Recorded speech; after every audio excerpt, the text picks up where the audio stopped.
कामरान, इससे पहले कोई इसका आपराधिक इतिहास रहा हो या कोई मुकदमे इसमें पहले से दर्ज रहे हो? क्योंकि 1 लाख रुपए का इनामी अली शेर बताया जा रहा था, 25,000 रुपए का इनामी कामरान बताया जा रहा था। मात्र कामरान के ऊपर एक गाजी का मुकदमा पिछले दूसरे वर्ष में बोली। अभी इलेक्शन के बाद जो है गाजे का मुकदमा और 25,000 बैंक लगा करके जो है यही लोग विरोधी लोग जो है उसको मतलब पुलिस वालों से मिली भगत करके गाजे का मुकदमा लगा करके जेल भिजवा दिए थे। बस यही एक मुकदमा था। मैं बड़ी बात बता रहा हूं, किस थाने में? वही गंभीरपुर थाना, अपना ही थाना। सिर्फ एक मुकदमा था, सिर्फ एक मुकदमा। और दूसरी चीज पॉइंट की बात है कि अगर ये 25,000 का इनामी था तो हमारे थाने वही उसी गंभीरपुर थाने में डेली पानी यही सप्लाई देता है, आरओ का पानी यही सप्लाई देता है। 25,000 का इनामी और थाने में सप्लाई देता है पानी का, अब पुलिस पकड़ नहीं रही है। सवाल है, ये बड़ा सवाल है, आप समझ सकते हैं इस चीज को। ये जो कामरान है ये अली शेर से कितना इनकी घर की दूरी है या कोई मिलना मिलाना है? इतनी घर की दूरी है ही नहीं। वो अली शेर उसका थाना जो है देवगांव लगता है, लालगंज का रहने वाला, वहाँ बैरिडी गांव है उसका जो है, और हमारा जो है कि मंगरावा रायपुर गांव है, गंभीरपुर थाना लगता है। और ये किस तरह के चुनाव, कैसे राजनीति में कितना इन्वॉल्वमेंट था ये कामरान का, क्या मतलब? कामरान का देखिए गांव के गांवी राजनीति है। प्रधानी के चुनाव में आदमी किसी को भी लाइक करता है, लोग गांव के ही तो लड़ता है, प्रधानी में तो कोई बाहर का आदमी आता नहीं है ना, तब आदमी जिसको भी लाइक करे। तो ये प्रधानी की रंजिश जो थी वो यहाँ तक पहुंची, यहाँ तक पहुँचाई। ठीक है, इससे पहले भी चुनाव लड़े थे? नहीं, चुनाव नहीं लड़ा है कि उसने लखनऊ में इनका इनकाउंटर किया है। सवाल दो है, एक तो योगी आदित्यनाथ की जो ठोक-ठोनी की है उसमें एक तो ठोक-ठोनी दिख रही है, और दूसरा कि इसमें ठेके भी ठोक-ठोनी चल रही है, भी साफ साफ दिख रहा है। तो साफ साफ दो बिंदु यहाँ पर हम लोगों ने दिखा।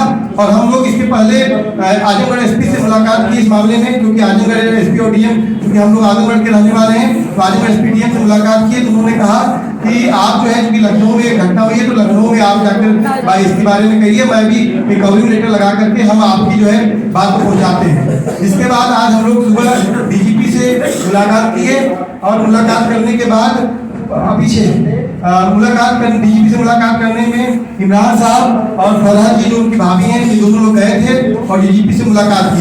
और मुलाकात करने के बाद वहाँ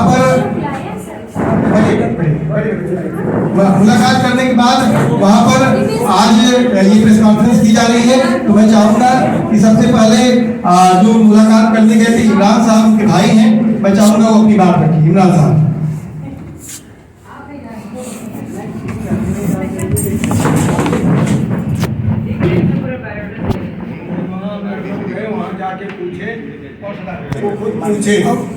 पूछ के जो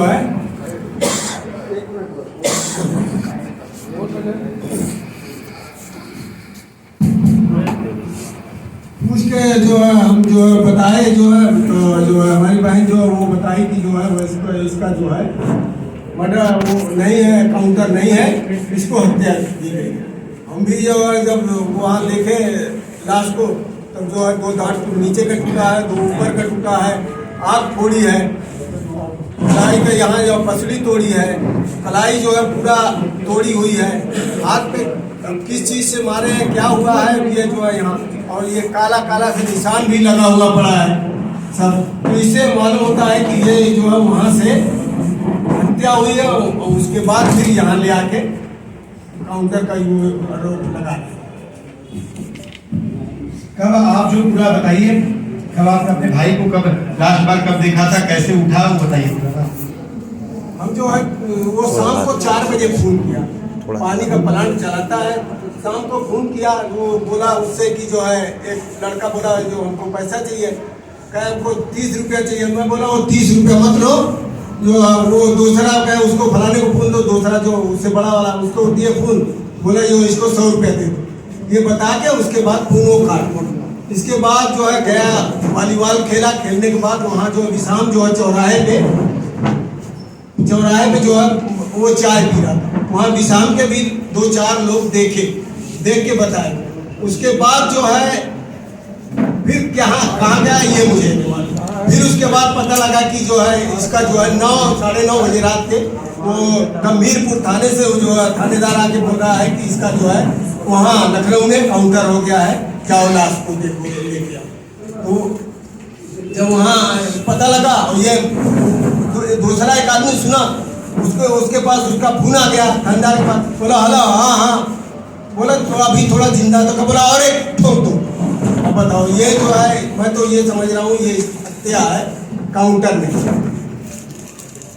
देखिए एक फोटोग्राफ्स भी हम लोग आपके सामने शो करते हैं, इसको आप देख करके साफ तौर पे बैठे रहो भैया, यहीं चलो, बैठे रहो, कोई उठो नहीं है, सभी लोग एक फोटो वहीं से आ जाएगा।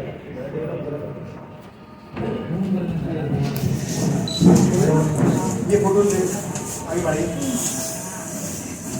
इन फोटोग्राफ्स को आप साफ तौर पे इसमें देख लीजिए, इसमें 2 दाग ऊपर के और नीचे के दोनों दो दाग उठे हैं और आग फोड़ी गई है।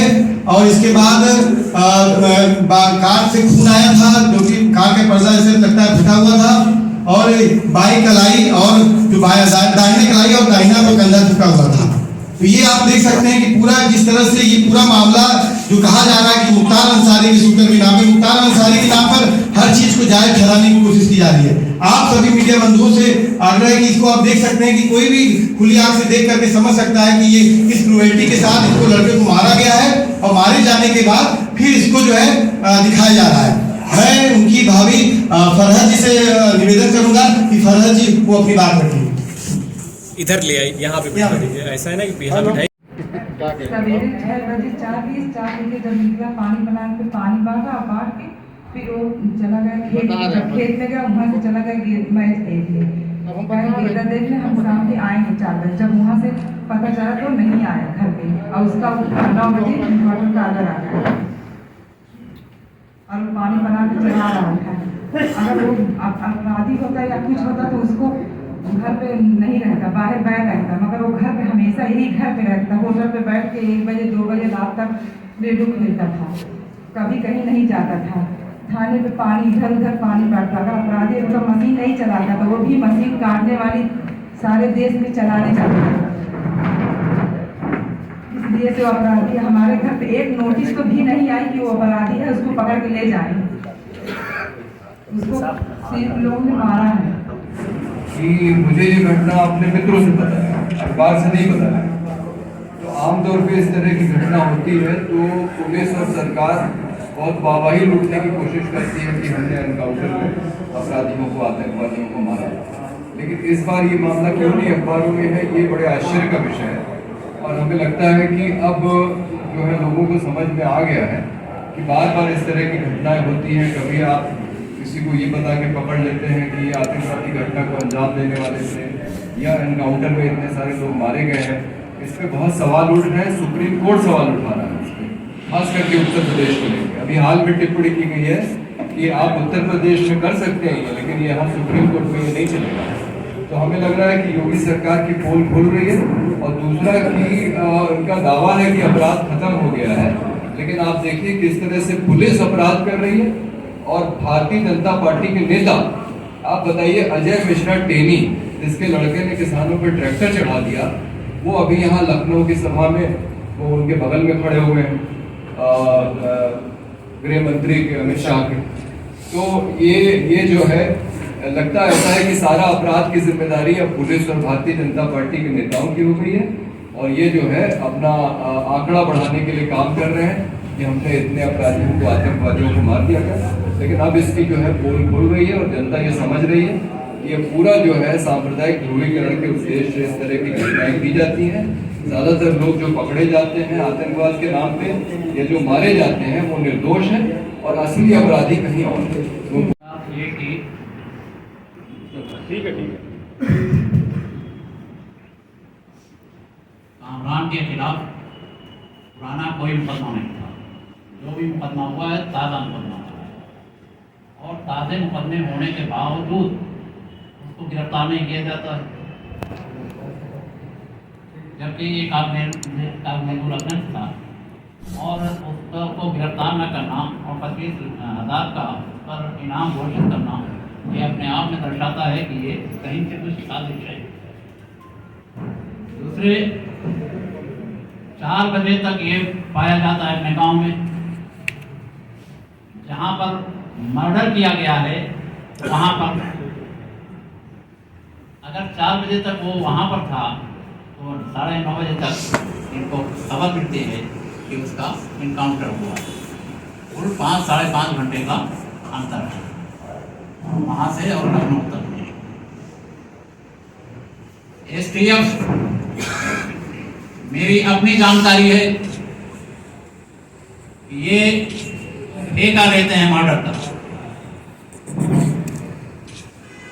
और मर्डर का ठेका लेकर के यही नहीं, मर्डर का ठेका भी लेते हैं बल्कि ये वसूली भी करते हैं, गलत गिरफ्तारियां करके और वसूल करके उनको छोड़ते हैं।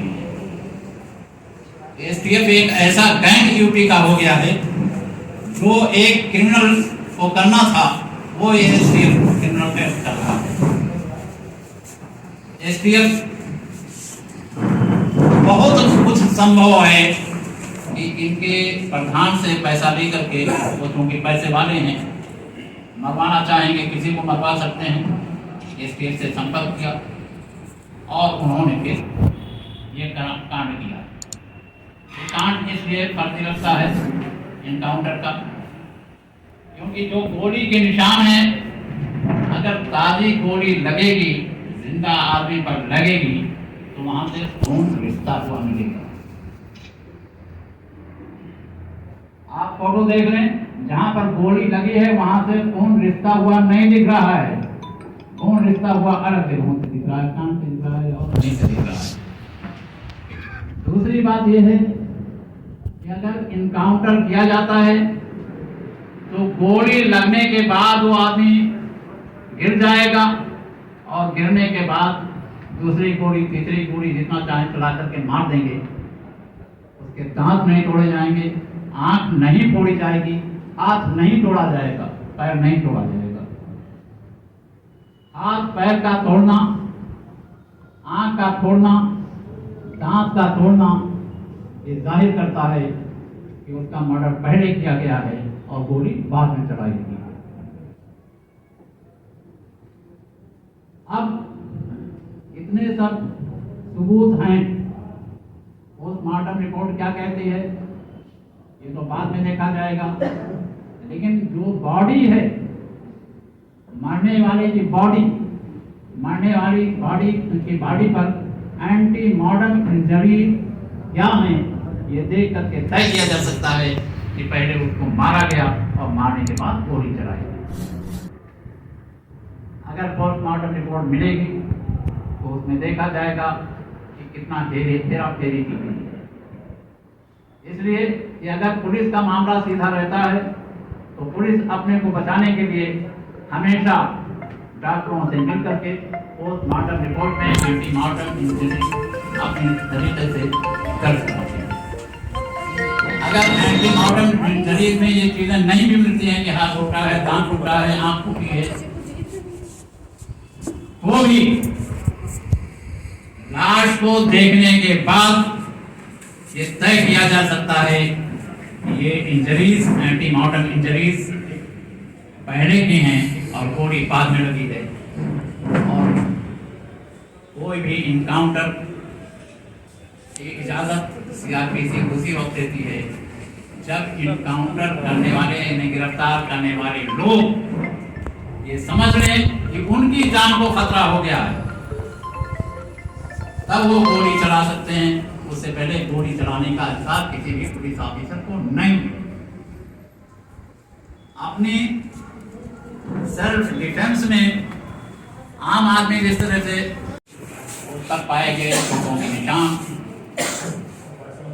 और जो वहां पर लोगों ने देखा है घटनास्थल पर उनके निशान, और फिर उसको सबूत मिटाने के लिए केस को जोत जात डालना, ये सारे निशान ये जाहिर करते हैं कि ये सोची साजिश के तहत जानबूझकर की गई हत्या है।